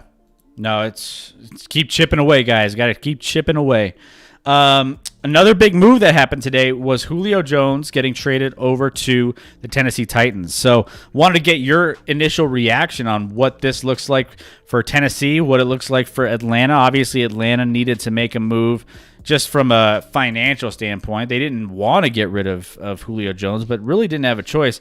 And then you missed this on one of our shows where we were discussing I don't know if you saw the Shannon Sharp call on live television, yep. Which, by the way, what was your did you think that was a legit surprise? Stage 100%. Okay, yeah, that's he knew he was calling, and he wasn't just gonna out him on national TV without permission. Like Shannon's former player, he wouldn't have done that. So I definitely think it was staged. Yeah, I was same thing. It's hard to just throw that out there on just randomly and just say hey, what are you doing? What's going on here? Without having some sort of can you imagine the backlash if that wasn't? And he, you know what is impressive about that is you don't get a lot of the coach speak or the player speak where it's I don't know, we'll see what happens, and very vague and general about things. He was straight up no, I'm out of Atlanta, and I ain't going to Dallas. I'm I was surprised that people were surprised by that. I thought it was pretty much obvious with the cap situation in Atlanta that they don't even have the money prior to trading him to sign their draft pick. So they had to move him. They didn't really have a choice in this. So it wasn't a surprise at all. I think the writing was on the wall, and anybody who's paying attention to their cap situation should have known that Julio was never going to play for Atlanta this year. So, but here he is, Tennessee. That's a beast of a 1-2. I talked a lot about last year Tennessee's offense and how good I thought it was, underrated wise in the regular season. And how much I like AJ Brown. I think AJ Brown's a beast. They're both kind of, and maybe AJ Brown's not as big as I think he is, but he looks really big on the field. So both are two big guys where you're forcing teams to now choose. Are you going to play single high like maybe they did at times last year with the single shading over on AJ Brown's side and loading up the box against Henry, or now with Julio on the other side? You might have to play a lot more two deep safety looks and get a lot. The best news is for Derrick Henry in all of this. It's going to actually help Derrick Henry. I still think they're going to be a run first team, even with Julio on that roster. And I thought their offense, Mexico goal. I thought their offense, we'll just ignore that. Thought Tennessee's offense was really, really good last year. They lost some of their other number 2 and number 3 wideout from last year coming into this, so they needed another weapon. But their problem is on defense. Their defense is not a formidable defense at all, in my opinion. I know they signed Bud Dupree in the offseason. He's fine, but he's not an elite level guy, in my opinion. He's really solid, but not elite. So they just don't have a lot of pieces, and they turned over their secondary. They had a experienced but not great secondary last year, and they basically dropped those guys. So we'll just have to wait and see with them. Does this push the needle where they're, everyone's going to hype them up now as a contender? I don't see them. They're still, to me, they're not ahead of, they're probably best case 5th in the AFC. I still think, between KC, Buffalo, Cleveland, and Baltimore. I probably still have those teams a little above them. You could maybe pick at Baltimore and maybe place them there. And I don't even know if they're for sure above Indy in their own division. We'll see how the Carson Wentz thing looks out in Indy and whether he's a fit there. And if he is, like, I don't know if they're better than Indy. Like, that defense just does not excite me to the point, like, I have a hard time seeing them make a really, really deep run or win a Super Bowl, even with adding in a really nice piece in Julio, who I still think has certainly some left in the tank. And if he's healthy, that's, A.J. Brown, Derrick Henry, and now Julio Jones is a formidable thing for defenses for sure. Yeah, it makes them kind of just like a wild card team in the AFC, in my opinion. I think they're going to be, they could be absolutely incredible, but then, obviously there's a lot of other really good teams. Again, that division is pretty stacked, at the top there. So, as far as being able to, navigate, what some of these other teams are going to look like in their own division, because there's going to be some changes, obviously, with, Indy and everything. But, yeah, I think, I don't know, the AFC is starting to build a little bit, stronger of a case that they can be that. Goal, USA. There we go. On a corner, header, Weston McKennie. With, I believe, did he get the first goal? No, blow it up, chat. Blow it up, chat. Let's go. Let's get that USA hype. P. Nix. Right back at it on another. Go. Golazo. Let's go. Hey. Kenny's so good with the ball in the air, getting to that ball and getting his head on it. So good at it. Like, that's probably the thing he does better than. Man. Big header goal. Let's go. Hey, I love that chat firing up on that goal. Let's keep that rolling. Let's keep that good juju, that good vibe going. Let's go. Man, this is a hell of a game. Mexico and USA never disappoints. I feel like they're usually like really, really good down to the wire games, and this is no different. Like USA. Well, I missed the Dose 0 games of the past where there was a long stretch where the U.S. every time they played them on home turf would win 2-0, and that hasn't been the case in the last few years. So that won't be the case today, but fun game, back and forth. Should be a lot of fun to watch in the 83rd minute right now. So man, we'll see what happens on the stretch. I don't know. I didn't realize that because this is a new CONCACAF tournament that they're doing. It's an inaugural one, and it was only with the 4 teams. I'm pretty sure that they did not play in overtime at all. Even though Mexico was tied at the end of regulation against Costa Rica. I think they went straight to kicks. I don't know, because I'm not listening to audio, or if they've talked about that, whether that'll be the case, or because this is the final, they'll play some extra time. But we'll see. It's going to be wild. Man. Yeah, this game, this game is out of control. We'll keep, yeah. Well, right now we're in the 82nd minute at the moment, so this one is going to be wrapping up here very soon. Now, well, at least in regulation, and then we'll obviously see what happens there. But they do go, as Mayday's mentioning in there, they go extra time. So yeah, we will see them go an additional. Don't they go an extra? What is it?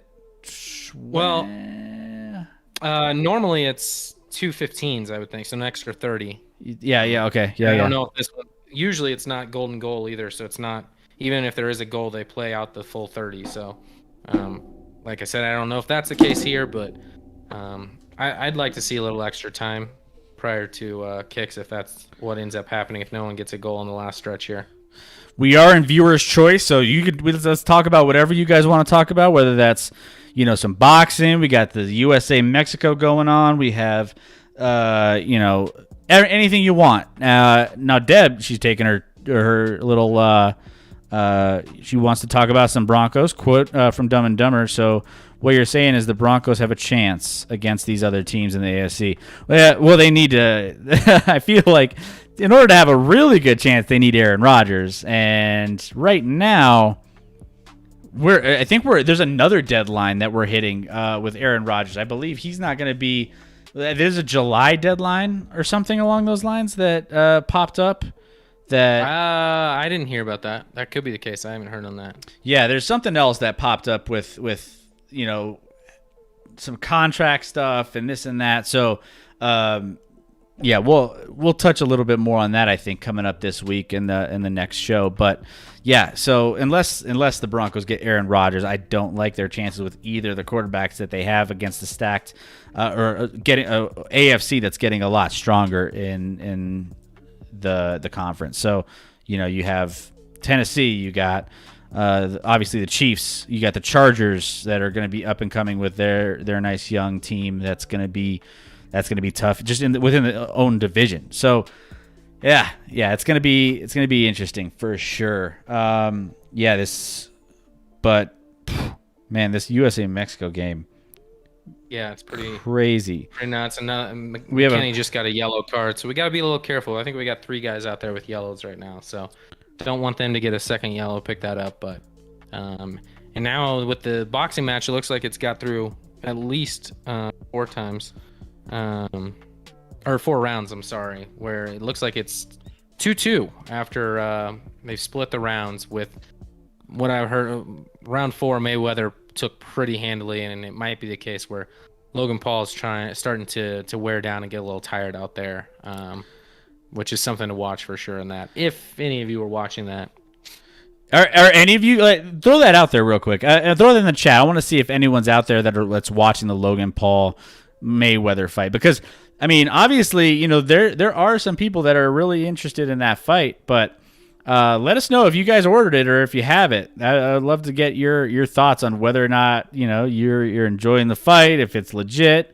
I mean, obviously, I probably won't be able to see it until like the next day, tomorrow, and I'll see some of the highlights, or later on tonight I'll see some of the back and forth, because it's hard to get a good vibe on like the flow of a fight, if it's like really lacking in like action, or if it's just like kind of weak, or if it's like they're really kind of going after it and having trying to get a solid win under their belt. So obviously Logan Paul is doing everything he can to win this fight, but I think Mayweather just toys with a lot of people a lot of times too. So I don't know, I gotta go back and review it a little bit before I make any judgments on it. Obviously Mayday, you're not watching it, so yeah, watching this U.S. men's national team instead, which I would prefer to watch as well. I'm not a huge boxing guy. The storylines with these Paul brothers has made it a little bit interesting, just to see how these guys that are obviously not growing up as boxers can come in and turn the boxing world upside down a little bit.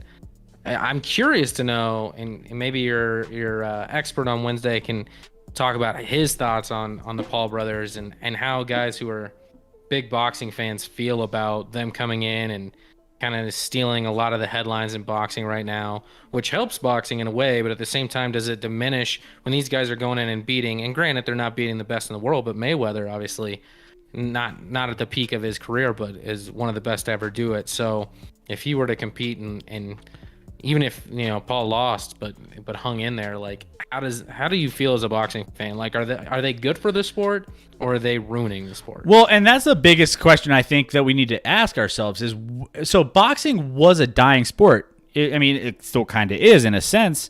I mean, before the Paul brothers kind of jumped in and made boxing like on the forefront, people are talking about this. We're talking about it on this show, and we're kind of curious on what it's doing out there, but I mean, before this, how many boxers could you name across the board when it came to, high level boxing?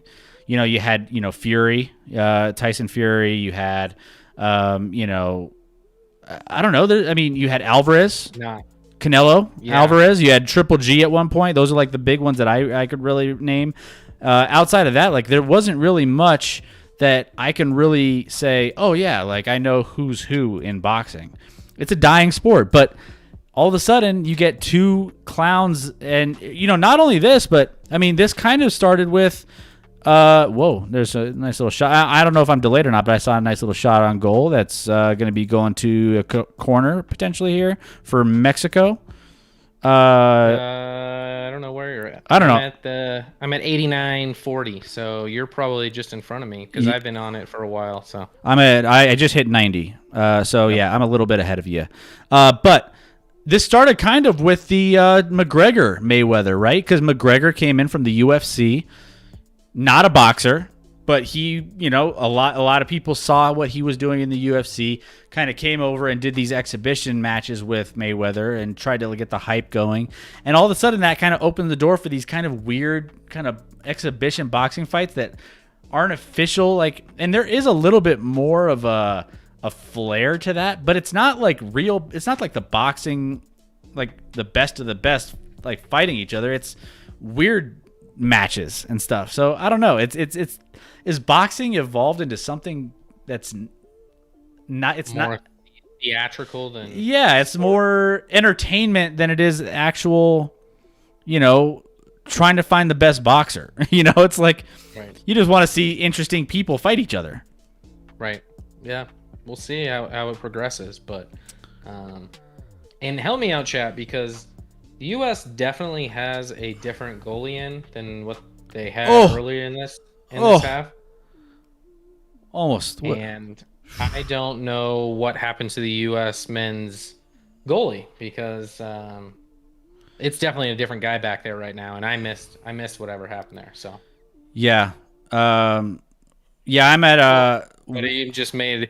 I just caught up to where you were at, and that was an incredible save for a guy that wasn't in earlier. So right now, clutch on his part. And right now, Mexico is in the driver's seat on our half of the. And now the goal. Now our current goalie. Now it's getting chippy. Oh wow, you got some chippiness. You got people bumping referees. You have our goalie on the ground. This is getting crazy. If you're watching this game, if you're not watching this game, I don't know what you're doing right now. It's getting crazy. So I tried to refresh it to catch up to you, and now I missed what happened to our goalie. Yeah, there's a lot of shit talking right now. There's a lot of stuff going back and forth, but this is getting really intense right now. You'll see the replay here shortly, but it looks like, the goalie went in and tried to cover up the ball, and the Mexico player ended up sliding into our goalie cleats first into his chest a little bit. Kind of a dangerous play there, and obviously Team USA is coming in and trying to defend their goalie and make sure that none of this is happening right now. And yeah, I was like, oh, should it have been a red? But looking at that, that's probably a fair yellow. Dangerous play on his part, but it wasn't egregious where he wasn't. You could make a case he was going for the ball. So yeah. We'll get this all figured out as time keeps moving by, and nothing's happening on the field as they're still breaking them up. But Mexico U.S. the rivalry is still there for sure. We probably don't want to go to our third goalie. That I don't know if that'd be ideal. So, thanks for the update in the chat that Stefan got hurt, non-contact knee injury. That's never something you want to hear. No. The words non-contact and knee injury are not a good situation generally. So hopefully it's not something as serious as though that can imply at times. So hopefully the ACL is intact and that sort of thing. Stefan, but Horvath's come in and had a couple nice saves. So that's something the U.S. has always had is their goalies have always been, pretty damn good. So, and had depth there. And obviously for years we had Howard, who was one of the best in the world at the, in his heyday. So now coming up with some of these guys that are getting chances, we'll see who can be the man moving forward. But regardless, I always feel pretty good about who's in net for the U.S. That's something with the athletes we have. We can find goalies. Yeah. It's going to be. I think.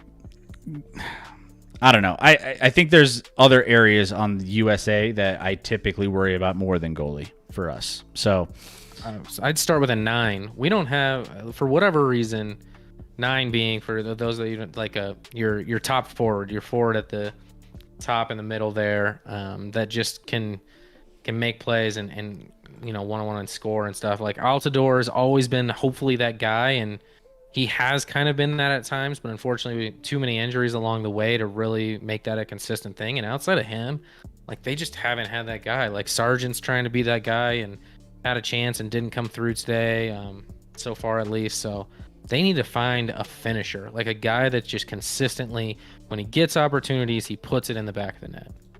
Yeah. Yeah, and I'm telling you, this game, we're gonna actually take you through.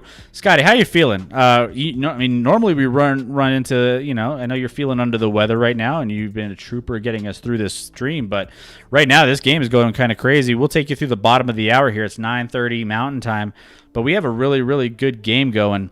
Might take you for another few minutes here and watch it with you guys here, and then we can see where we're at, and then from there, maybe we'll let you guys all go so you guys can all watch the rest of this game live. Yeah, I might want to check this out from the comfort of my bed in a minute. Well, after. I won't get into details. Nobody wants to know. But no, it has been good. It's been a nice distraction to get on here and watch some sports. And fortunately, this game, which looked like it could have been 2-0 early, and that would have been depressing, has turned into a really, really good game, unlike that hockey game I had high hopes for. So at least we got this going on, and now it's just chaos on there. Like the ref is trying to get control, seems to be struggling to get control of everything. Like there was like maybe a foul against the U.S., and he ran in as if the guy had just murdered the other player to break it up in case there was anything after the play. And now they're just sitting there chatting. I don't know what they're doing. By the way, I didn't realize this was being played at. Is this being played at Empower Field at Mile High?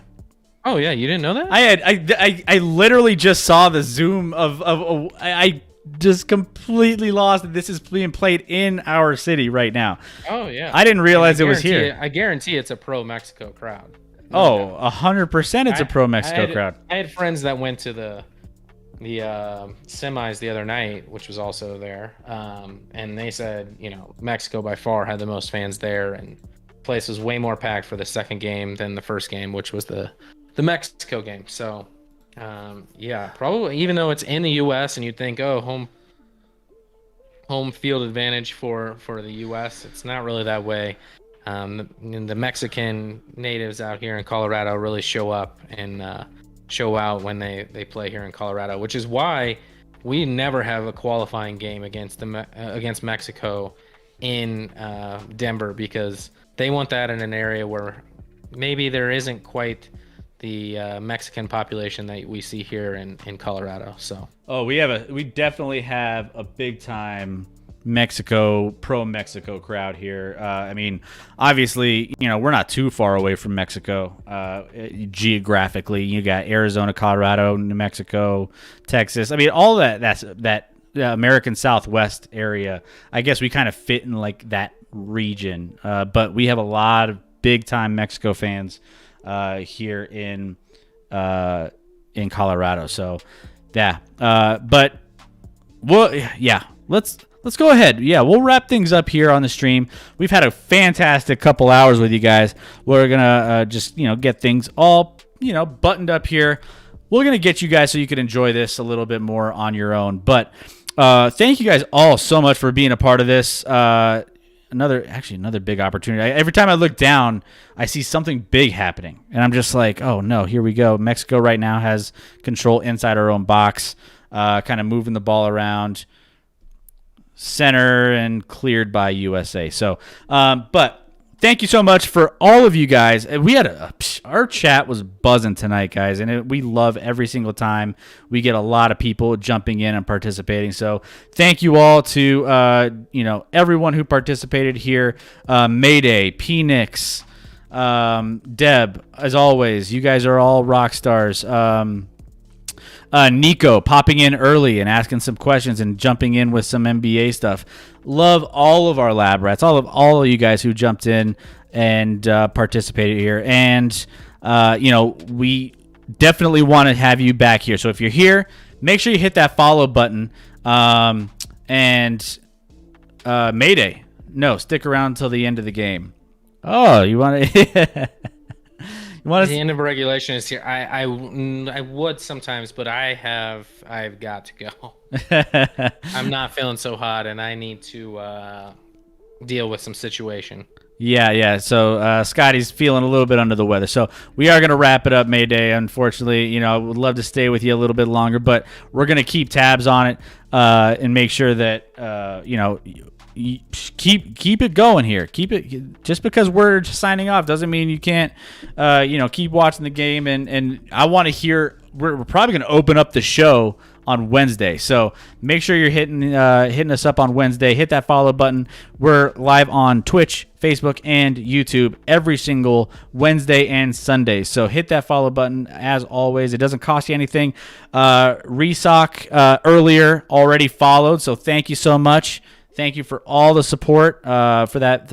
Any follow is huge for us. So we really, really appreciate each and every one of you. But we have a special guest Wednesday coming up. So make sure you're here.